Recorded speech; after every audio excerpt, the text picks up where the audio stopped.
조롱거리가 되고 패배자가 되었음을 고백하며 회개합니다. 먼저 섬기고 대접하기보다는 받으려 했고 무시했고 높아 보이려 했던 교만함이 실패의 원인임을 깨닫고 더 깊이 회개합니다. 죽기까지 우리를 섬기셨던 예수님의 헌신과 희생을 본받아 참된 제자로서의 본분을 갖추고 나를 낮추어서 불쌍한 영혼들을 섬기게 인도하여 주시옵소서. 이 땅을 사랑하시는 주님, 남북한이 하나님의 선하신 방법으로 하나 되게 하시고 교류하고 소통하여 억눌린 북한의 백성들이 하루속히 자유함을 얻어 사람답게 살 수 있도록 축복하여 주시옵소서. 예수님의 핏값으로 세우신 말씀삼 공동체 성락 성결교회가 온세계 선교와 12구소의 미션센터 설립을 통하여 하나님 나라가 더 크게 확장하는데 소중하게 쓰임받게 하여 주시옵소서. 지영은 담임 목사님을 비롯한 모든 목회자들을 축복하시고 주신 사명 감당할 때에 하나님께 인정받고 성도들에게 존경받는 선한 목자들 되게 하여 주시옵소서. 특별히 오늘 말씀을 전하실 김은 목사님을 영육간에 강건케 하시고 성령 충만함을 주시어 예비하는 우리 모두가 말씀의 능력으로 깨어나고 회복되게 하여 주시옵소서. 우리의 질병도 능히 고치시는 하나님 아버지, 마음과 육신에 원치 않는 여러 가지 질병으로 고통당하는 환우들이 너무나 많습니다. 우리의 기도를 들으시고 처음 지으셨을 때의 모습으로 고쳐주시옵소서. 온전히 회복시켜 주시옵소서. 오늘 주시는 말씀의 능력으로 고침받고 완전한 자유함을 얻게 하여 주시옵소서. 이제 천국 같은 평안을 누리며 살게 하여 주시옵소서. 그리하여 사는 날까지 하나님만을 찬양하며 영광 돌리게 하여 주시옵길 간절히 원하옵나이다. 예배를 위하여 수고하는 손길들을 기억하시고 특별히 금요 찬양팀을 축복하시어 축복의 통로 삼으시고 가정과 생업과 자녀들이 형통하게 하시며 만나는 사람들과 모든 이웃들까지도 하나님의 은혜와 복을 누리게 하옵소서. 주실 말씀을 사모하며 우리의 생명 되신 예수님의 이름으로 간절히 기도하옵나이다. 아멘.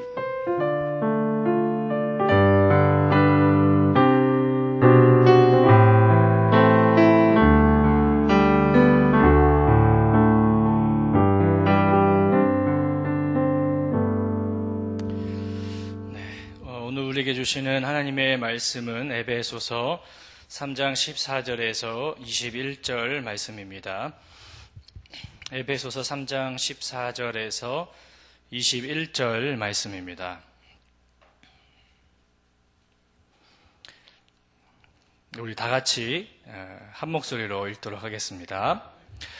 이러므로 내가 하늘과 땅에 있는 각 족속에게 이름을 주신 아버지 앞에 무릎을 꿇고 비노니 그의 영광의 풍성함을 따라 그의 성령으로 말미암아 너희 속사람을 능력으로 강건하게 하시오며 믿음으로 말미암아 그리스도께서 너희 마음에 계시게 하시옵고 너희가 사랑 가운데서 뿌리가 박히고 터가 굳어져서 능히 모든 성도와 함께 지식에 넘치는 그리스도의 사랑을 알고 그 너비와 길이와 높이와 깊이가 어떠함을 깨달아 하나님의 모든 충만하신 것으로 너희에게 충만하게 하시기를 구하노라.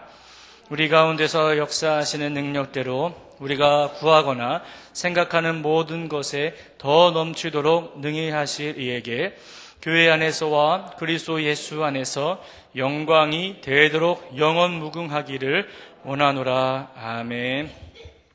오늘 금요 심야 기도에 오신 여러분들에게 하나님의 은혜와 평강이 넘치시기를 축복합니다. 오늘 예배 찬양하고 그런 걸 통해서 이 새 글자가 생각났어요. 성불금. 이게 뭘까요? 절도 아니고 성령이 불타는 금요일. 그런 거 같습니까? 임 목사님께서 뜨겁게 찬양팀과 함께 하다 보니 그 생각이 나는 거예요. 성불금. 성령이 불타는 금요일. 항상 우리 금요일이 이 성불금이 됐으면 좋겠어요. 그래서 항상 성령 충만한 금요 심야 기도회가 됐으면 좋겠습니다. 오늘은 우리 사교구 헌신으로 우리가 금요 심야 기도를 드리는데요. 사교구에 있어서 자랑할 만한 것이 있다면 사교구 안에 70인의 기도 용사가 있다는 것이 저희한테는 자랑입니다. 제가 연초에 이 사교구를 위해서 어떻게 목회를 할까 기도하면서 기도한 끝에 하나님께서 마음 주신 것이 우리 사교구 가운데에 70명의 기도 용사가 세워졌으면 좋겠다는 마음을 주신 거예요. 그래서 임원회를 거치고 또 PM 시간에 사교구 모였을 때에 우리 사교구 안에는 70명의 기도 용사가 필요합니다. 70명의 기도 용사 신청하실 분들 신청하십시오 했는데 정확하게 얘기하면 75명입니다. 오늘 여기 이 자리에 나와 계신 분들이 70인의 기도 용사 분들이십니다. 오늘 한 40명이 나오셨는데 나머지 30여 명은 나오시지 못했지만 매일같이 기도해 주시고 어려운 긴급 기도나 그럴 경우에 문자를 보내면 그것을 위해서 기도해 주신 분들이 오늘 이 자리에 나와 계신 분들입니다. 저는 이분들 때문에 너무 사교구 목회가 너무 즐겁고 너무 행복합니다. 너무 감동이 돼요. 이분들이 기도하니 우리 사교구가 얼마나 든든하겠습니까? 저는 그래서 우리 사교구의 자랑이라고 생각을 합니다. 오늘 본문에서는 교회가 필요한 것이 무엇인가에 대해서 바울의 기도를 통해서 살펴보고자 합니다. 교회에 반드시 필요한 것 두 가지를 들으려고 한다면 그것은 성령과 믿음입니다. 교회에 성령이 없고 믿음이 없다면 그것은 교회가 아니고 세속적인 모임이나 마찬가지인 거예요. 그러므로 우리가 계속적으로 강구해야 되는 것이 성령과 믿음인 것입니다. 오늘 본문에서 바울은 에베소 성도들을 위해서 기도합니다. 하나님 앞에 기도하는데 이 바울의 모습은 모든 족속에게 이름을 주신 아버지 앞에 무릎을 꿇고 기도하는 거예요. 여러분, 우리가 알아야 하는 사실은 우리의 무릎은 언제나 하나님 앞에 기도할 때 사용되어져야 한다는 사실입니다. 또한 영혼들을 앞에 무릎을 꿇어야 한다는 거예요. 예수님께서 제자들의 발을 씻기기 위해서 예수님은 무릎을 꿇어야 했습니다. 예수님이 영혼들을 섬기기 위해서 무릎을 꿇어야 했어요. 그러므로 우리가 우리의 무릎 꿇음은 기도할 때, 영혼들을 섬길 때 해야 한다는 거예요. 그러면 우리는 세상 앞에서 무릎을 꿇어서는 안 되는 것입니다. 하나님 앞에 무릎을 꿇어야 되는 거예요. 영혼들 앞에 무릎을 꿇어야 되는 거예요. 저는 이 예수님의 그 모습을 보면서 저는 이게 바로 그리스도인의 품이다라고 생각이 드는 것입니다. 여러분, 품위는 자신의 직분을 생각해서 품위나 멋을 내거나 젠틀하게 행동하는 것이라고 오해하는 분들이 참 많이 있는 것 같아요. 사람의 직분에 따라 그 직분에 걸맞게 행동하고 말을 해야 하는 것으로 많은 사람들은 생각을 합니다. 그러나 예수 그리스도께서는 그렇게 행동하지 않으셨어요. 제자들의 발을 씻기 위해 허리를 숙이시고 무릎을 꿇고 그 더러운 제자들의 발을 씻기셨습니다. 이렇게 행동하시는 예수님의 모습이 그리스도인들이 닮아야 할 품이다라는 거예요. 그리스도인의 품위는 성령과 관련이 있어요. 성령이 임하면 겸손해지게 돼요. 낮아지게 돼요. 어떤 분들은 성령 충만하여 능력을 받아야 돼라고 말하며 마치 내가 세지고 내가 강력해지는 걸로 착각을 하는 분들이 계시는 것 같습니다. 그러나 그렇지 않습니다. 성도가 성령으로 충만하면 내가 강력해지고 내가 세지는 게 아니에요. 오히려 그 반대입니다. 내가 약해지는 거예요, 내가. 그리고 내 안에서 역사하시는 성령님께서 강력하게 역사하시는 거예요. 그런데 우리는 이것을 착각을 해요. 내가 세지고 내가 강력한 걸로 착각을 한단 말이에요. 그러니까 교만해지게 되는 것입니다. 그러니까 거만해지게 되는 거예요. 성령이 임하면 내가 약해지는 건데 내가 마치 강한 것처럼 그렇게 하고 있다는 것입니다. 사도 바울을 보십시오. 그는 똑똑하고 유명한 율법학자였습니다. 그런데 그가 예수님을 만나자 그가 배운 모든 학문들을 배설물로 여기며 갈라디아서 2장 20절에서는 자신의 인생에서 결정적인 신앙 고백을 하지 않습니까? 내가 그리스도와 함께 십자가에 못 박혔나니 그런즉 이제는 내가 산 것이 아니요 오직 내 안에 그리스도께서 사시는 것이라. 이제 내가 육체 가운데 사는 것은 나를 사랑하사 나를 위하여 자기 자신을 버리신 하나님의 아들을 믿는 믿음 안에 사는 것이라. 한마디로 나는 죽고 예수로 살아가는 주의 종이 되었다라는 거예요. 그런 바울이 오늘 본문에서 하나님 앞에 무릎을 꿇고 기도해요. 그 내용은 크게 두 가지입니다. 성령과 믿음이에요. 왜 바울은 성령과 믿음에 대하여 기도하는 것일까? 그것은 성령과 믿음이 있으면 교회와 성도가 강건해지기 때문에 그렇습니다. 그렇다면 성령과 믿음이 하는 역할은 무엇인가? 바울의 기도 내용을 보시면 알 수 있는데 16절을 보십시오. 그의 영광의 풍성함을 따라 그의 성령으로 말미암아 너희 속사람을 능력으로 강건하게 하시오며, 첫 번째 기도 내용은 속사람을 능력으로 강건하게 해달라는 거예요. 여러분, 속사람이 무엇입니까? 공동 번역으로 보면 내적 인간이라고 말하고 있어요. 구약에서는 레부라고 해서 마음을 말하는 것과 일치합니다. 쉽게 말하면 영혼 육의 내적인 인격을 말하는 거예요. 바울은 이 부분을 강건하게 해달라고 기도하는 겁니다. 왜 바울은 속사람을 강조하고 있는 것일까? 그것은 속사람이 변하면 겉사람도 변하기 때문에 그래요. 세상은 말합니다. 겉사람이 변해야 속사람이 변한다. 그건 틀린 거예요. 세상은 겉사람을 치장하기 바빠요. 유명한 옷을 입는다든지 명예와 권력으로 치장한다든지 많은 지식을 쌓으면 속사람까지 변하는 줄 알아요. 그러나 절대로 그렇지 않습니다. 바울은 그 반대로 얘기하고 있어요. 왜냐하면 바울이 그런 산 경험자이기 때문에 그렇습니다. 그가 예수님을 만나기 전에는 그의 겉사람은 남들이 부러워할 정도의 그 학력과 유대인 바리새인이었어요. 그러나 그의 속사람은 병들어 있었어요. 모두가 그를 좋아하지 않았습니다. 여러분, 삭개오를 보십시오. 그는 세리장이었어요. 키가 작은 콤플렉스가 있었지만 그는 누구나 부러워할 직업을 갖고 있었습니다. 그러나 모두가 좋아하지 않았어요. 그의 속사람은 병들어 있었습니다. 그런데 그들의 삶을 완전히 뒤바꿔 놓은 사건이 있었습니다. 그것은 예수님을 만난 것이었어요. 그들이 예수님을 만나자 그들의 겉사람이 변하기 이전에 그들의 속사람이 먼저 변한 거예요. 여러분, 예수님을 만나면 속사람이 변해요. 속사람이 변하면 자동으로 겉사람이 변하게 되는 겁니다. 그래서 바울은 에베소 성도들에게 속사람이 변해야 한다라고, 속사람이 강건해야 한다라고 말하고 있는 겁니다. 그런데 무엇으로 강건해진다라고 말하고 있습니까? 그것은 바로 성령을 통해서다라는 거예요. 속사람이 강건해지다, 그것은 바로 성령으로 충만하다라는 말과 같은 것입니다. 이번 주 보시니 묵상에서 에스겔 36장 26절에서 27절 보시면, 또 새 영을 너희 속에 두고 새 마음을 너희에게 주되 너희 육신에서 굳은 마음을 제거하고 부드러운 마음을 줄 것이며, 또 내 영을 너희 속에 두어 너희로 내 율례를 행하게 하리니 너희가 내 규례를 지켜 행할지라 라고 말씀하고 있습니다. 이 바벨론 포로에 있는 그들을 하나님의 명예를 위해서 그들을 고국 땅으로 복귀하신 후에 하나님께서 그들에게 새 영과 새 마음을 주시어서 굳은 마음을 제거하시고 부드러운 마음을 주신 후에 하나님의 영, 성령을 주시어 그들로 하여금 하나님의 말씀대로 지키도록 하시겠다는 말씀인 거예요. 저는 이 부분을 묵상하시면서 지금 나에게 매일같이 필요한 것이 새 영과 새 마음, 그리고 하나님의 영, 성령이다라는 것을 다시금 깨닫게 됐어요. 내 안에 굳은 마음이 있기에 은혜가 없는 것이구나. 내 마음에 어딘가에 굳은 마음이 있기에 기쁨이 없는 것이구나, 감사가 없는 것이구나, 그거를 깨닫게 되는 거예요.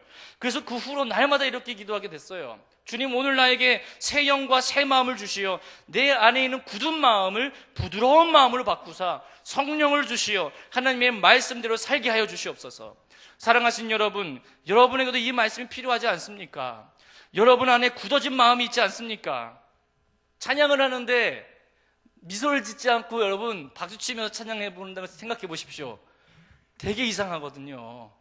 뛰면서 찬양을 하는데 얼굴 굳은 상태에 뛰어보세요. 되게 어색하고 되게 이상해요. 뛰면서 찬양하고 얼굴이 기쁨을 변하게 되는 거예요. 왜 뛰면서 찬양합니까? 성경에 말씀하고 있기 때문에 그렇지만 그렇게 하다 보면 내 안에 굳은 마음이 부드러운 마음을 변하게 되는 거예요. 그래서 앞에서 인도하는 대로 하시면 돼요. 그냥 편해요. 그냥 편해. 그렇게 하나님 우리의 마음을 부드러운 마음을 바꿔주시는 거예요. 여러분, 새 영과 새 마음이 여러분에게 임하게 된다면 여러분의 모든 굳은 마음이 부드러운 마음으로 바뀌게 될 것입니다. 오늘 그것을 위해서 기도하시길 바라요. 내가 누구 앞에 이렇게 만나기만 한다면 내 마음이 굳어진다, 그 문제가 있게 되는 거예요. 어떤 문제에 부닥쳤을 때 내 마음이 굳어진다, 그 문제가 있는 거예요. 그때 그 기도를 하셔야 돼요. 지금 나에게 새 영과 새 마음과 성령님을 주셔서 굳은 마음이 그때 부드러운 마음을 바뀌게 해달라고 그 기도를 하시길 바랍니다. 그리스도인들에게서 큰 문제라고 한다면 우선순위의 문제인 거예요. 우선순위가 하나님과의 관계가 먼저가 되어야 하는데 그것은 뒷전으로 미루고 사역하는 것이 먼저인 경우가 있습니다. 교회에서 맡은 일을 잘 감당하기는 하지만 하나님과의 관계는 무너져 있거나 여전히 쓴뿌리와 해결되지 않은 습관적인 제 문제로 인하여 더러워져 있는 내 모습이 있어요. 이것이 그리스도인들에게 가장 큰 문제다라는 거예요. 어떤 사람은 이렇게 말하면서 핑계를 댑니다. 지금 내 상태가 엉망이기 때문에 잠시 이 사역을 내려놓겠습니다. 어찌 보면 참 그렇듯해요. 그래서 그 사역을 내려놔요. 그러나 전혀 자신의 속사람을 변화시키기 위해서 노력하는 모습은 볼 수 없어요. 그러면 어떻게 해야 할까? 사역을 하고 있는데 속사람에 대한 문제가 많습니다. 어떻게 해야 할까요? 하나님은 우리에게 이 7일이라는 시간을 주셔요. 7일. 이게 참 짧기도 하지만 좀 긴 시간이기도 하지 않습니까? 속사람이 문제가 있다면 이 7일 동안 하나님 앞에 무릎을 꿇고 몸부림쳐야 하지 않겠습니까? 성령을 통해서 속사람이 변한다고 했는데 이 7일 동안 성령 충만하게 해달라고 기도해야 하지 않겠습니까? 새벽에도 나와야 되고 수요예배도 나와야 되고 금요일도 나와야 되고 주일 예배를 드리며 속사람을 회복하고자 노력해야 하지 않겠습니까? 그 노력도 안 하면서 전 사역 내려놓겠습니다. 그건 아니다라는 거예요. 노력을 해야 된다는 노력을. 내 속사람을 변화시키기 위해서. 이런 노력 없이 속사람이 문제가 생겨서 사역을 내려놓겠다는 말은 핑계밖에 안 되는 거예요. 매주 우리에게 7일이라는 기회를 주시는 하나님 앞에 철저하게 무릎을 꿇고 기도하십시오. 몸부림을 치십시오. 성령님께서 임하셔서 여러분의 속사람이 강건하게 될 것입니다. 고린도후서 5장 17절은 말해요. 그런즉 누구든지 그리스도 안에 있으면 새로운 피조물이라. 이전 것은 지나갔으나 보라 새 것이 되었도다. 여기서 예수님을 믿는 사람들은 매일매일 새로움을 경험해야 하는 자들이다라는 거예요. 그리스도 안에 있는 자들은 새 것이 되는 것에 관심이 많은 것이지 이전 것에 관심을 두는 자가 아닙니다. 혹시 이전 것에 매여 있는 사람이 있지 않습니까? 이전 것은 지나갔어요. 이전 것은 지나갔어요. 그것은 나에게 더 이상 효력이 없어요. 계속해서 이전 것에 대해서 나를 괴롭히는 악한 생각이 있다면 예수님의 이름으로 쫓아내시기를 바라요. 그리고 여러분 안에 성령님을 모셔서 성령님께서 날마다 여러분을 새롭게 하도록 여러분 자신을 맡기시기를 바랍니다. 그렇다면 성령 충만은 어떻게 받는가? 이 조시 맥도웰이라는 목사님이 이렇게 말했어요. 첫 번째, 성령 충만을 갈망해야 된다. 이 목말라 해야 한다라는 거예요. 두 번째는 우리의 모든 죄들을 고백해야 한다. 성령님은 거룩한 영이시기 때문에 죄 있는 곳에 역사할 수가 없습니다. 그러므로 죄에 대하여 날마다 회개해야 한다는 거예요. 그래서 내 안을 깨끗하게 해야 한다는 겁니다. 굳은 마음을 제거해야 된다는 거예요. 세 번째는 성령님께 충만하게 해달라고 기도해야 해요. 내 안이 깨끗해지면 성령님이 내 안에서 충만하게 되는 겁니다. 충만하게 된다는 것은 성령님께서 나를 통제한다는 거예요. 네 번째는 성령으로 충만하게 해주신 것에 대해 하나님께 감사하면서 순간순간 믿음으로 살아야 한다. 전 여러분들이 성령 충만하기를 바라요. 여러분의 속사람이 성령으로 강건하기를 바랍니다. 그것이 행복한 그리스도인이에요. 두 번째는 그리스도께서 너희 마음에 계시게 하시옵고예요. 17절을 보십시오. 믿음으로 말미암아 그리스도께서 너희 마음에 계시게 하시옵고 너희가 사랑 가운데서 뿌리가 박히고 터가 굳어져서. 그리스도께서 우리 마음에 계시게 하기 위한 방법은 한 가지밖에 없습니다. 그것은 바로 믿음인 거예요. 믿음. 그렇다면 믿음은 어떻게 생기는 것일까? 로마서 1장 17절은 말합니다. 복음에는 하나님의 의가 나타나서 믿음으로 믿음에 이르게 하나니 기록된 바 오직 의인은 믿음으로 말미암아 살리라 함과 같으니라. 믿음은 복음을 통해서 생깁니다. 복음을 들을 때 믿음이 생기는 거예요. 그래서 로마서 10장 17절에 한 번 더 믿음을 강조해요. 믿음은 들음에서 나며 들음은 그리스도의 말씀으로 말미암았느니라. 여러분은 복음을 사랑하십니까? 말씀을 사랑하십니까?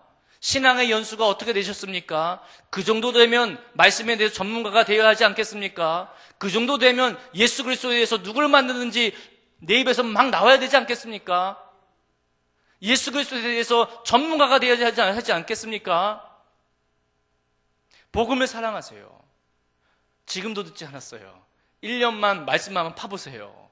내 입에서 말씀이 막 나가기 시작할 거예요. 말씀을 붙잡고 기도하기 시작할 거예요. 복음을 사랑하면 여러분의 눈이 열리게 됩니다. 영적인 눈이 열리게 돼요. 경험하지 못한 사람들은 그런 말을 별로 안 좋아해요. 경험한 사람은 그런 말을 해요. 영적인 눈이 열린다. 우리가 부르는 노래 중에 이런 가사가 있습니다. 믿음의 눈을 들면 보이는 분 계시네. 믿음의 눈으로 주님을 보게 되는 거예요. 그 눈으로 세상에서 살아가는 거예요. 그 눈으로 사람들과 만나는 거예요. 믿음의 눈은 확신으로 가득 찬 눈인 겁니다. 예수님을 믿으면서 그 눈이 없다면 바꿔야 돼요. 예수님을 믿는 사람도 눈이 초롱초롱해야 돼요. 여러분의 눈이 그 눈을 갖기를 바랍니다. 믿음의 눈은 확신으로 가득 찬 눈인 거예요. 우리는 이 세상에서 살아가면서 힘들고 어려운 상황이 온다 할지라도 우리의 눈은 주님을 바라보며 그분을 의지하고 있기에 견딜 수 있는 겁니다. 이길 수 있는 거예요. 이것이 복음을 통한 믿음의 능력인 것입니다. 이렇게 예수님을 믿고 믿음의 눈을 가지고 있는 사람들은 사람을 만날 때에 의도를 가지고 만나요. 그냥 만나지 않아요. 내가 이 사람을 통해서 예수 믿게 할 거야. 이 사람의 병이 있다면 기도해서 낫게 할 거야. 이런 의도를 가지고 만나요. 내가 예수를 믿는 순간부터는 사람을 만날 때 의도가 달라지셔야 돼요. 그냥 만나서는 안 돼요. 저는 전도할 때마다 그것을 경험합니다. 처음 보는 사람인데 자연스럽게 대화를 시작해요. 그 사람도 저를 처음 보았지만 경계를 하기는커녕 그냥 저랑 대화가 됩니다. 서로 웃기도 하고 즐거워하기도 하고 서로 속 얘기도 합니다. 제가 복음을 전하기 시작하자 저의 말을 듣습니다. 복음을 듣고 영접하겠다고 해요. 그리고 영접 기도를 따라 합니다. 놀랍지 않습니까? 처음 만났는데 이것이 어찌 사람이 하는 것일까요? 경험하지 못한 사람은 그건 그 말 못합니다. 경험한 사람은 만나자마자 그 자리에서 예수 그리스도의 복음을 전하고 영접 기도까지 하며 그 사람을 교회까지 인도하게 돼요. 경험하지 못하면 이건 말 못해요. 주님이 나와 함께 하신다는 확신만 생기면 주님께서 역사해 주시는 거예요. 하나님은 여러분을 그런 도구로 불러주셨습니다. 이렇게 믿음을 통해서 그리스도께서 내 안에 계신다는 확신이 생기면 그 다음 과정들이 있어요. 그것이 17절에서 19절입니다. 믿음으로 말미암아 그리스도께서 너희 마음에 계시게 하시었고 너희가 사랑 가운데서 뿌리가 박히고 터가 굳어져서 능히 모든 성도와 함께 지식에 넘치는 그리스도의 사랑을 알고 그 너비와 길이와 높이와 깊이가 어떠함을 깨달아 하나님의 모든 충만하신 것으로 너희에게 충만하게 하시기를 구하노라. 주님께서 내 마음에 계신다는 확신이 있으면 그 다음 해야 하는 것이 사랑의 뿌리를 받고 사랑의 터로 기초로 살아가는 거예요. 이것은 그리스도께서 내 마음에 완전히 정착하도록 하기 위한 나의 노력이 필요하다는 겁니다. 이런 노력이 없으면 내 안에 사랑이 아닌 악한 것이 뿌리를 내리게 되고 악한 것의 터가 되어서 굳어지게 되는 거예요. 내가 굳은 마음이 있다. 그 내 안에 악한 게 있다는 뜻이에요. 그걸 제거해야 된다는 거예요. 그것 때문에 예배가 은혜가 되지 않아요. 그것 때문에 내가 기쁨이 없어요. 그것 때문에. 여러분 안에 그 굳은 마음이 있지 않습니까? 하나님은 그것마저 하나님 앞에 내려놓기 원하신다는 거예요. 세상 사람들의 모습이 바로 이와 같습니다. 그들의 마음이 얼마나 악한지 몰라요. 관계가 좋을 땐 모르지만 관계가 틀어지기 시작하면 그들 속에 있는 악한 것이 발동을 해서 사람을 죽이기까지 하지 않습니까? 우리는 이런 말을 자주 듣습니다. 예수님을 믿지 않으면서 얼마든지 착하고 정직하게 사는 사람들이 많이 있습니다. 이단이면서 청결하게 정직하게 사는 사람이 있습니다. 그런 사람들이 많이 있습니다. 그러나 그 안에 부패된 자아는 착하지가 않아요. 그 안에 그 자아는 정직하지가 않아요. 사람이 판단한 착함과 정직의 기준은 성경적이지가 않아요. 그 사람은 언제든지 위험 인물로 변할 수 있는 기회가 많아요. 가끔 뉴스를 보면 범죄자의 주변 사람들의 이야기를 들으면 절대로 그렇게 할 사람이 아니에요 라고 말을 듣지 않습니까? 저는 이것을 보면서 사람은 절대로 규정 지을 수 있는 것이 못 된다예요. 저 사람은 이런 사람이야 라고 규정 지을 수 없는 거예요. 그것이 부패된 인간의 모습입니다. 그러므로 반드시 인간에게 필요한 것이 그리스도의 사랑이에요. 그 사랑이 나를 누르고 있는 거예요. 내 안에 부패된 자를 누르고 있으니 내 안에 분노와 저주가 나오지 않는 거예요. 사람을 죽이고 싶지만 행동으로 표출되지 않는 거예요. 그리스도의 사랑이 그걸 누르고 있는 거예요. 하나님의 은혜가 그걸 누르고 있는 거예요. 그러기에 교회에서는 은혜를 강조하지 않습니까? 은혜 아니면 살 수가 없어요. 은혜 아니면 설 수가 없어요. 여러분에게 은혜가 필요하지 않습니까? 그 은혜가 있으면 참을 수 있어요.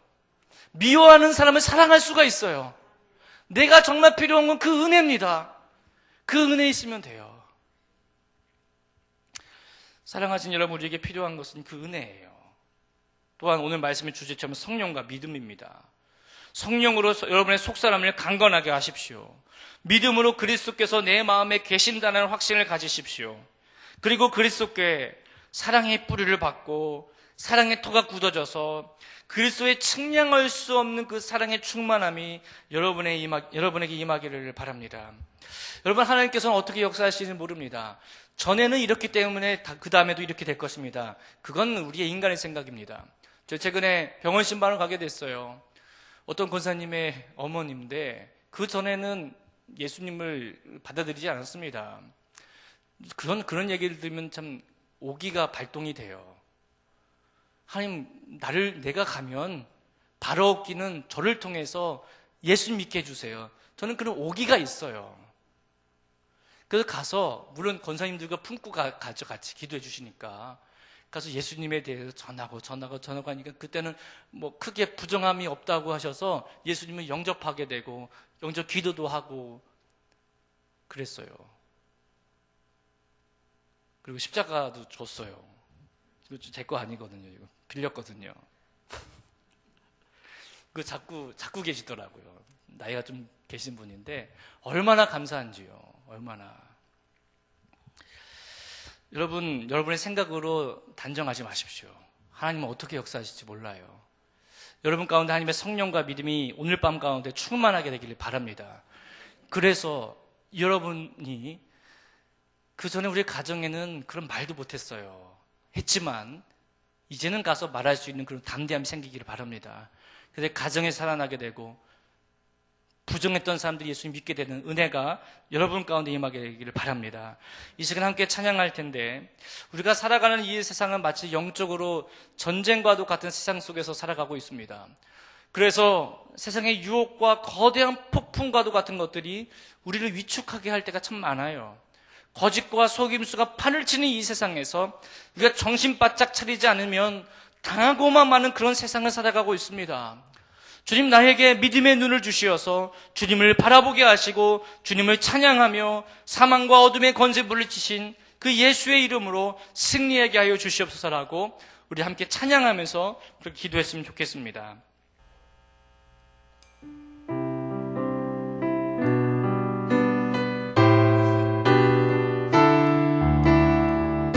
세상의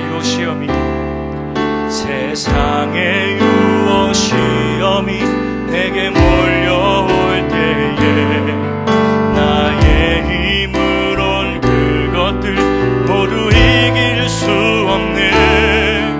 거대한 폭풍 가운데 위축된 나의 영혼 어찌할 바를 몰라 헤매이고 있을 때 주를 찬양 손을 들고 찬양 전쟁은 나에게 속한 건 아니니 주를 찬양 손을 들고 찬양 전쟁은 하나님께 속한 것이니 거짓과 속임수로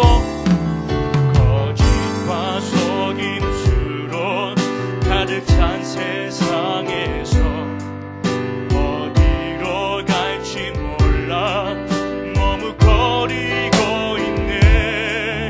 공중의 권세 잡은 자 지금도 우리들은 실패와 절망으로 넘어뜨리려 하네. 주를 찬양 손을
둘러보면 주위를 둘러보면 아무도 믿음의 눈을 들면 보이는 분 계시네. 지금도 내 안에서 역사하고 계시는 사망과 어둠의 권세 물리치신 주를 향해 손을 들고 찬양합니다. 주를 찬양, 손을 들고 찬양. 전쟁은 나에게 속한 걸 아니니 주를 찬양, 손을 들고 찬양. 전쟁은 하나님께 속한 것이 주를 찬양, 주를 찬양, 손을 들고 찬양. 전쟁은 나에게 속한 건 아니니 주를 찬양, 손을 들고 찬양. 전쟁은 하나님께 속한 것이니. 아멘. 우리 들은 말씀을 생각하면서 기도했으면 좋겠습니다. 주님, 나에게 성령과 믿음을 부어주시옵소서. 내 안에 굳은 마음이 있습니까? 어떤 사람을 만나거나 문제에 부딪히기만 하면 내 마음이 굳어지는 것이 있습니까? 주님께서 원하시는 것이 그 굳은 마음들이 부드러운 마음으로 바뀌어야 아버지 하나님의 말씀에 순종하며 신령과 진정으로 드리는 예배가 될 줄 믿사오니 주님이 이 시간 새 영과 새 마음을 주시어서 내 안에 있는 굳은 마음들이 부드러운 마음으로 바꿔지게 하여 주시옵소서. 성령을 주시어서 회복의 역사가 있게 하여 주시옵소서. 다같이 주여 한번 외친 다음에 통성으로 기도하겠습니다. 주여, 하나님 아버지, 우리가 말씀하신 것처럼 주님 나에게 성령과 믿음을 부어주시옵소서. 내 안에 굳은 마음이 있습니다. 내 안에 굳은 마음이 위에 주님을 예배하더라도 아버지 안에 은혜가 없고 기쁨이 없고 감사가 없습니다. 어떤 사람을 만나기만 하면 내 마음이 굳어지는 것을 보게 됩니다. 어떤 문제에 부딪히기만 하면 내 마음이 굳어지게 되기를 보게 됩니다. 내 안에 감사가 없습니다. 아버지, 예배의 은혜가 없습니다. 예배의 감동함이 없습니다. 내 안에 굳은 마음, 주님 이 시간 새 영과 새 마음을 주시오. 하나님의 성령을 주시오. 내 굳은 마음이 부드러운 마음으로 바뀌어지기를 그려주셔서 신령과 진정의 예배가 되기를 와주셔서 누구를 만나든지 간에 내 마음의 기쁨이 있게 도와주시고 감사함이 있게 도와주시고 아버지, 시간 성령과 믿음을 주시어서 그것을 가지고 주님을 위해 헌신하며 믿음 생활할 수 있도록 주여 주시옵소서. 성령을 주시어 회복의 역사가 일어나기 원합니다. 오늘 이 자리에 오는 모든 성도들을 위해 아버지 그 굳은 마음이 부드러운 마음을 다 바뀌게 되기를 원하시고 성령으로 충만하시오. 아버지, 가정에 돌아가서 내 입술을 통하여 주의 복을 선포할 때에 우리의 가정이 다 구원받을 수 있도록 소연 충만할 수 있도록 믿음의 가용될 수 있도록 주여 도와주시옵소서. 아버지의 거칠고 악한 세상 속에 살아갑니다. 이 세상 속에 살아가기 위해서는 성령과 믿음이 필요합니다. 이 삶의 가운데 성령으로 충만하여서 이 악하고 배역한 세상 속에서 믿음으로 살아갈 수 있도록 성령 하나님께서 붙잡아 주시고 우리의 심령이 더욱더 성령으로 충만하여 주님을 위해 헌신하며 주님을 위해 쓰임받을 수 있도록 성령 하나님 붙잡아 주시옵소서. 그리고 우리를 통하여서 우리 교회를 통하여서 이 지역이 성령 충만한 지역이 되기 원하고 잃어버린 영혼들이 다 제기로 올 수 있도록 하나님 우리를 사용하여 주시옵소서. 주님 나를 사용하여 주시옵소서. 내 생각으로 다짐 짓지 않게 막아주시고 성령의 생각으로 우리를 어떤 영혼 어떤지 주의 복을 담대히 선포할 때에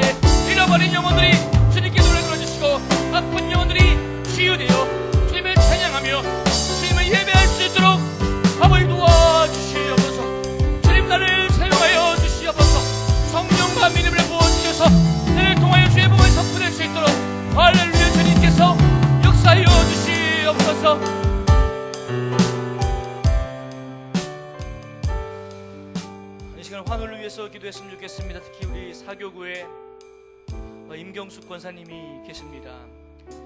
현재 암으로 투병 중에 계셔서 마지막 6차 항암을 23일에 하시고 MRI 검사를 통해서 진행 결과를 볼 계획을 가지고 있습니다.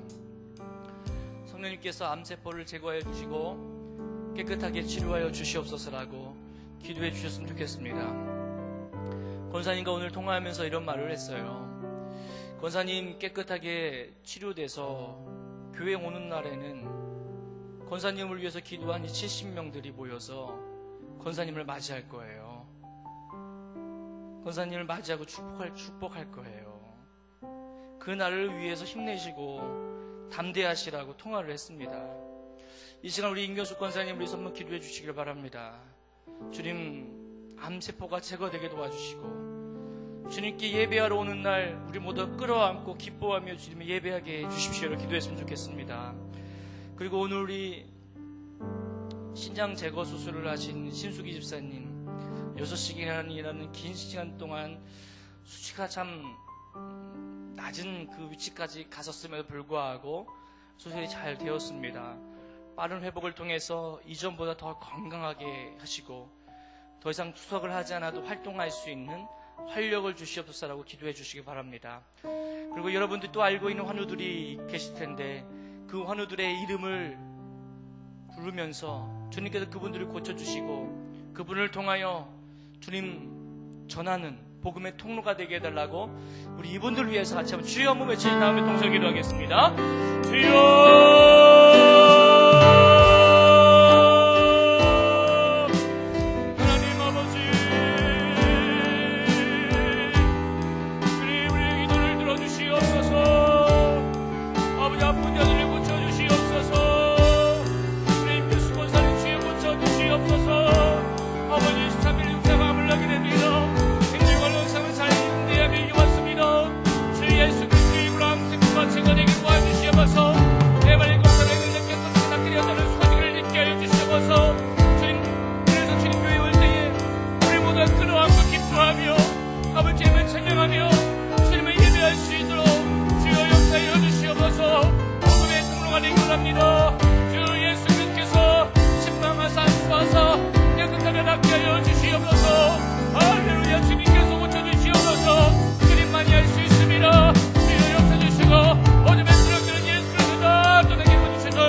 마지막으로 기도할 때에 우리 로고스 라이프 교회가 우리 교회 지교회로서 지금 잘 정착하고 성숙하게 하여 주시옵소서. 기초교회로 시작합니다. 몇 명의 개척 성도들과 함께 하는데 그 교회를 통하여서 주변에 잃어버린 영혼들이 주께 돌아오게 도와주시고 아버지 교회가 잘 정착이 되어서 또 하나님 이 교회를 통하여서 하나님 많은 영혼들이 주님이 예배하는 많은 예배자들이 많아지게 하여 주시옵소서. 수고하시는 우리 박 목사님 또 한민정 사모님을 축복하셔서 많이 힘드실 텐데 이럴 때일수록 더 성령으로 충만하여 잘 감당하게 되어 기도해 주시고 제5차 성지순례가 22일 화요일부터 6월 1일 금요일까지 총 44명이 떠나게 됩니다. 목회 인솔하시는 담임 목사님, 강할 목사님, 이정민 목사님을 통해서 아무 사고 없이 하나님 은혜 가운데 잘 다녀올 수 있도록 여러분 기도해 주시길 바랍니다.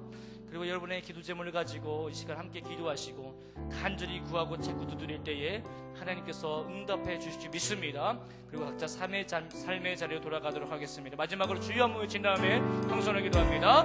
주여